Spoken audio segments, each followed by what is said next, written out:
നിയമസഹായം തേടിയെത്തിയ യുവതിയെ പീഡിപ്പിച്ച കേസിൽ 2 പേർ കൂടി അറസ്റ്റിൽ.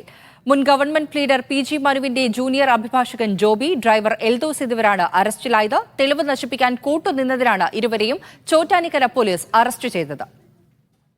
SS ശരൺ വിവരങ്ങളുമായി ചേരുകയാണ്. ശരൺ, ഈ കേസുമായി ബന്ധപ്പെട്ട PG മനുവിന്റെ അറസ്റ്റ് കഴിഞ്ഞ ദിവസമാണ് ഉണ്ടായത്. ഇപ്പോൾ കൂടുതൽ പേർ അറസ്റ്റിലായി എന്നുള്ള വിവരങ്ങൾ വരുന്നു. ആരൊക്കെയാണത്? എന്തിനാണ് അറസ്റ്റ്? അതായത് ഈ തെളിവ് നശിപ്പിക്കാൻ കൂട്ടുവന്നതിനാണ് ഇപ്പൊ ഇരുവരെയും ചോറ്റാനിക്കര പോലീസ് അറസ്റ്റ് ചെയ്തിരിക്കുന്നത്.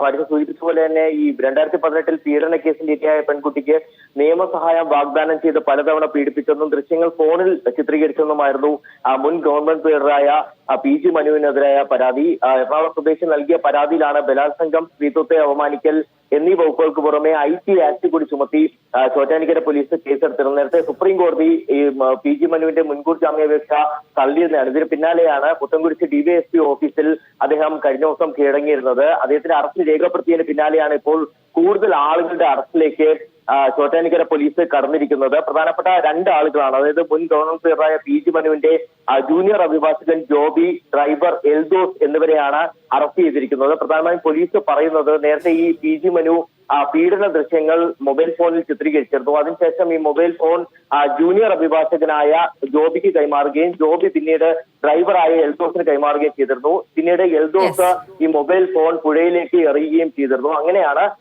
ഈ തെളിവ് നശിപ്പിക്കാൻ നിയമസഹായം തേടിയെത്തിയ യുവതിയെ പീഡിപ്പിച്ച കേസിലാണ് 2 പേർ കൂടി അറസ്റ്റിലായിരിക്കുന്നത്. കൊച്ചിയിൽ നിന്ന് SS ശരൺ വിവരങ്ങൾ നൽകുകയായിരുന്നു.